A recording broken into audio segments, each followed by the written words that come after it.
everybody? I'm Blessed and Free. Welcome back to another episode of DOC TV. So if you guys are tuning in for the first time on this channel, we talk about prison, jail, crime, corruption, and everything that goes on in between all of those.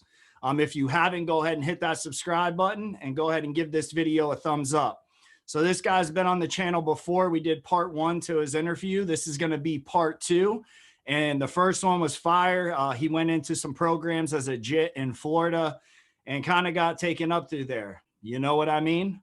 All right, man. So let's go ahead and kick this part 2 off, bro. So you got out of the juvenile programs in Florida, and you're with your brother. You guys started a band. You moved into the house. Your mom left you.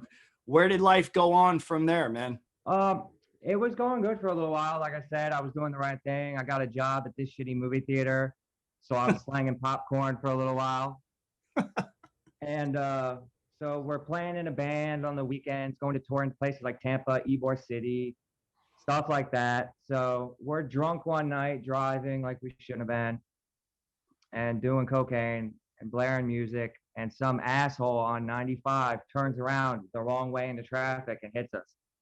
Like head on? Yeah, head on, yeah. We hit him, we hit another van, that van flips over, we go into a ditch, hit a tree, the engine's inside of the car. I was in the front seat and I ended up back by where the speakers are in the back seat. Damn. I tried to get out the car to run away and my hip came out of the side of my leg and I just blacked out. Instant pain, bro. Yeah, I just threw up on myself and that was it. All right, so well, I'm assuming they rushed you to the emergency room. Yes. You go through all that. How long did it take you to heal from that? 3 weeks I was in the hospital. All right. So what happened after that, man? Like life resumed and things got good, or like Not what really, happened? No, not really. I just got really depressed and started fucking taking all these pills they gave me. It started with the Vicodin. Vicodin turned into Loracet. Loracet turned into Roxy's. Roxy's turned into Oxys, you know? And they were just pumping them out. I got on the pills at the worst time you could in the world. Yeah. When was that? Like 07, 08? Yes, exactly. Yep. It was the end of 08.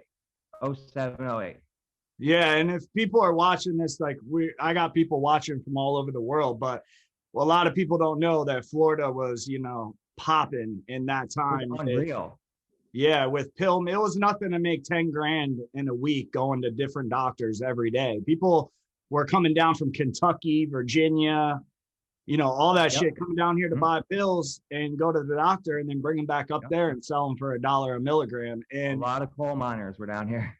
Yeah, bro, facts. And Virginia. And a lot of people in Florida residents became very addicted to pain pills. Actually, in that time you're talking about, man, there was 7 Floridians dying a day due to drug overdoses from opiates, man. They put you on all these pills, man. How long was it before you realized, like, I can't wake up and go throughout my day without taking these pills? I was in denial for a long time. And about a year into it, I start seeing people around me start doing heroin. And I was so against this at first. I was like, you're a piece of shit. You're a scumbag. How could you do that? And they're telling me, oh, I'm sick. And I'm like, stop telling me that shit. You're just trying to get high. If you just want something, just tell me that. I'll look out for you. They're like, no, I'm sick. You get sick from these pills. I was in such bad denial. I didn't take them for 3 days. I ended up in the hospital going to the doctor. And he's like, what's wrong with you? I thought I had the flu or something. And once he went through the pills I was on, he's like, have you been taking them? I was like, no, I didn't take them in 3 days. He's like, you're in drug withdrawal.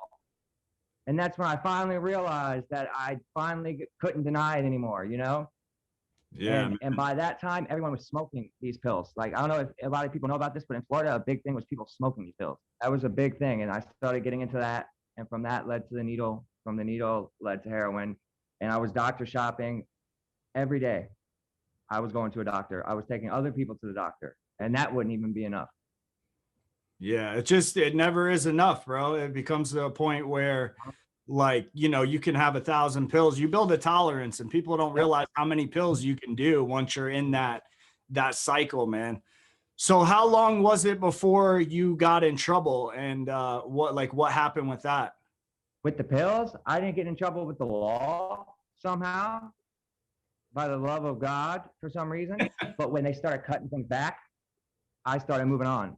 So I moved up to North Carolina, from North Carolina, Virginia, Kentucky, because I have legitimate problems because of my hip and stuff. So I could, I had MRIs. I could legitimately get these pills from other doctors. Right. And then finally, I make my way to upstate New York. And from upstate New York, I end up in Harlem, 125th Street. Okay. And Lenox Avenue. It's 8th Avenue. Were you chasing the heroin? Oh, yeah. By that point, yes. Mm-hmm. Okay. I was trying to sell food stamps outside of the Pathmart there. And I ended up meeting these two gangbangers. And they showed me how to bust in the stamps to cash them in. So the next morning, I stay at their house. I sleep on their couch. And they're like, yo, we're going to go to the program. So they go to the methadone program. I go get on the program with them. Once I get on the program, the next day, I go to the doctor. I get 180 oxys, 120 roxys, and 96. So I'm going to the program, and there's this guy outside crying, saying no one will sell him nothing. He's sick as a dog, and he has an Irish accent. He's saying he's from Yankee Stadium. He's working at Yankee Stadium. And there was a lot of people from Ireland there to work on the stadium in the Bronx. So I'm feeling bad for this guy because I've just gone through a similar situation. Nobody will fuck with me because I'm white. No one knows me, So I'm like, I'll give you something. This motherfucker's like, oh, thank you, please, I'll buy it. I was like, no, bro, I'll just give you something. So we walked to a park right down the street called Marcus Garvey Park or Mount Morris Park. It's on 122nd Street. We go in the park. I bust out a bottle of liquid methadone. I don't know if you guys have that down there. It's cherry methadone. I think they do. I take it out. Clinics. Yeah. And I take it out and I go to give him some. I'm like, here, take this. He tries to dump it in a bag. I said, oh, fuck. Here we go. You're not going to do that. Yeah, he would have swallowed that shit. And then, begging for more, And right. I was like, yo, give me back the bag. He's like, why? I was like, I'm going to give you more. Okay, he gives me back the bag. I drink the shit out the bag. I throw the bag on the ground. I tell him, fuck off. He tries to put $20 in my hand. I don't take it. He puts it on my chest and it hits the ground. And I walk across the street. TNT jumps out on me. I get arrested. Direct sale to a police officer. He was a fucking cop. Damn, bro. So where did they take you? What precinct did you end up going to? 27th precinct. All right. So how long were you in that precinct? Did you do your time there or did they ship you to Rikers? No, they send you to the Tombs, from the Tombs, which is MCM, which is Manhattan Detention Center. From there, you could stay there, but if you're on like methadone, stuff like that, or on heroin or on pills, they send you to Rikers Island and all that. In part one, when we did that interview and you went to the JIT programs and the juvenile detentions, you kind of had like a rough time. You know what I'm saying? Oh, yeah. What was the difference from that time to the time now when you're in New York as far as doing time? The difference is that I already know what it is. I know the signs. I know the whole deal, and it's a lot more relaxed in the adult jails than it is in the juveniles. All right. So like how long was it before you ran into your first problem? Probably a few weeks, and it was my own doing, cigarettes, drugs. And what went on with that, bro? Like, how did all that go down? Oh, and I had a booty bandit try to finesse me too.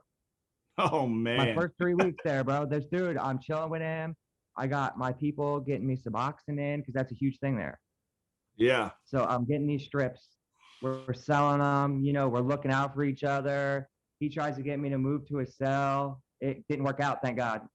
From now what I know, so we're chilling. And this is going on for weeks because I'm fighting this case. And this dude seems legit, you know what I mean? Like he just wants to do business. We're chilling, we're smoking together, we're cooking together, the whole 9 yards. And one day he's like pacing back and forth by my cell, like walking back and forth. I'm like, yo, what's up with you? He's like, oh, I need to talk to you. And I'm like, all right, bro, come in here. And he comes in my cell. My other cellmate goes out to the day room so we could talk. And he's like, yo, you know what's up. I'm like, nah, bro, what's up, man? What's going on? And I'm thinking he got ripped off or he thinks I fucking play with his money. He's like, yo, I like you, bro. I was like, what? Like, I was stunned. You know what I mean? And he was the whole, yo, you're not gay, bro. You're giving me the signs, bro. And the whole nine, you know what I mean? And this guy's, you know, been upstate for 20 years and is back on an appeal. You know what I mean? So he's a So big boy, right? yeah, he's no joke. You know what I mean? Yeah. And So what'd you so do? I told him, bro, all respect, bro, but I ain't with the bullshit. That's the bottom line. You know what I mean? Yeah. He That's didn't the bottom press line. it? So, oh yeah, he did. He's kicking the door. He's yelling. He knocked over this shit and was like, "Yo, you know what time it is. You know what's gonna happen. You know how this is gonna go down." And that's when my cellmate comes in, and it's like, "Yo, what the fuck is wrong with you, dude? What are you doing?" And he starts with the whole 9 yards about how, "Yo, you know what I want. You know what it is. I don't look out for everybody. Shit ain't free. This whole 9 yards." So my cellmate still don't even know what he's talking about. He's asking him like, "Yo, what the fuck does he owe you? What do you mean? You know, because we're all doing business together, you know." And he's talking about, "Oh, he knows what I like. He knows I like him, and this, that, and the third." So my cellmate's like, "Yo, bro, you gotta take this shit the fuck out of my cell, bro." So he's like, "All right, I'll be back. I'll be back." So this dude's pacing up and down the fucking hallway. And my cellmate's like, "Bro, you're just gonna have to go out there and handle that, bro." He's like, you can't wait till even lunch. He's like, "You just got to go out there right now and just hope the police save you." You know what I mean? And you had no idea the whole time you were hanging out with this dude that he was No. on that shit? No, he's the straight what you call in Rikers Island a homo thug. He's the undercover dick sucker. Yes, exactly. So I had to just do what I had to do, bro. I ran out there and it went down. I punched him in his throat. He threw me on the ground, kicked me in my face. I jumped back up. He grabbed me by my throat and tried to shove me against the bars. I kicked him in his dick. I bit this motherfucker. I went in on him, bro. Hell yeah, you're supposed to, dog. Yeah, and I got maced in the fucking face, hog-tied, thrown in the why me pin. Anybody watching this knows what that is from C95. It's this little fucking dog cage they'll throw you in and just leave you there for a day. And this So motherfucker's right next to you. Other than the booty bandit trying to finesse you, like, did you have any issues being a white boy going into jail in New York, or how did that go? Yeah. Yeah, I did, but it didn't go down like that. You know what I mean? Once I stepped up and I let none of that go down, it was all good. Yeah. You step up one time, you're all right. But when you move to another part of the jail or another dorm, you might have to run one back again. But that's all it's going to be, a one-on-one fight. You know what I mean? When you were in there, bro, and after that shit happened, when you got taken to the box for the booty bandit thing, how long did you end up doing on the sales to the undercover? 2 years. Okay. And that's all in jail? You never went to prison? Just jail? Yeah, that's just straight jail. You could do up to 1 year on Rikers Island. They gave me 2 years running wild. They call it 2 bullets running wild. They'll let you do 2 years. 1 year started, and the next year starts when you're done with that one. So I did 16 months. When you got out, what happened after that? What happened after that? I went right back out to the streets. I went back to 125th Street in Harlem. I went right back to the same people I was dealing with in the first place. Started getting pills again, cutting pills with heroin, selling heroin on 122nd Street. When you were in jail, man, and you knew you were going to be getting out in 2 years, like, did you have a plan when you got out, or did you just know the whole time, when I get out, I'm going back to the streets? Yeah, I knew that. I was scared to get out. What made you want to do that, though? What made you want to do that? To keep going? Yeah, to keep staying in the streets. The addiction. I was a dope fiend. You know what I mean? Well, obviously you're clean today, right? Yeah. Mm-hmm. All right. So take me through the last time you got high and you said, you know what, I don't want to do this anymore. How did you get from hell to heaven? You know what I'm saying? Like, how'd that go? My real last bad experience, to be honest with you, was me and my wife. Our first son my wife's pregnant, so we're going to the sonogram. And I remember she caught me stealing out of her wallet behind her back while she was having a sonogram. Damn. And I remember that's the last straw for her. You know what I mean? And so when my son was actually physically born, when he opened his eyes and looked at me, I felt so sick. You know, like my father was never there. No one was ever there for me. And that's when it became real for me. Where I said, I can't do this to someone else. You know what I mean? Yeah. I just couldn't live with myself doing that to someone else. So I kicked a fucking 10 Xanax a day habit in the hospital because my son was born with a hole in his heart. So he was in the NICU for 3 months Damn, in bro, that's Manhattan. deep right there, man. So I haven't touched anything since. All right. Well, what do you got going on now in your life, man? Obviously, your son's born now. You're still with your wife, I take it. Yeah. Mm-hmm. All Yeah. right. So what are you doing now? What's going on in Dustin's life now? I was in the stagehand union. We do staging, decking, rigging, and lighting for American Express. You know, we did the last thing I did was a Maroon 5 concert before everything got shut down. Well, I know you created a YouTube channel. So now, if you want to take this time out now to tell the people what you're doing with that, what you're trying to accomplish, and where they can find you. Oh yeah, it's Prison Life with Dustin Sloan, PLW, Dustin Sloan. I did the abbreviation, so it's smaller, you know. But I'm just my journey to redemption and trying to tell people that you can tell the truth and be yourself, man. You know, these motherfuckers aren't gangsters. These motherfuckers in the comments, they're talking all this shit. Hey, dude, all they're doing is talking shit, dude. You know, don't think prison is just you're riding in a Cadillac, smacking bitches on the ass and shooting heroin in the back. That ain't how it works, bro. That's how these people make it seem. You know what I mean? Yeah, facts. Like they don't know the suffering of it when you're in that box and you're hallucinating and you don't know what day it is, what time it is. These motherfuckers aren't even feeding you. They'll knock out your tray and give you an empty tray through the door, and you've already been starving from the night before. Yeah. That shit is the worst thing. I wouldn't wish that upon anyone but a child molester, bro. You know what I mean? And these motherfuckers do that shit for rec. You know? And that's my goal out of it, you know, is to shed light and tell my story and tell it the truth in an honest way. Yeah. Do you have any other social media you want to give a shout out to, or anybody I got a shout out to? Give a shout out to my boy Kevin Hudson. He just came home, Florida prison. He got trafficking 150 times charged for the good old Roxy's. Damn, bro. DEA.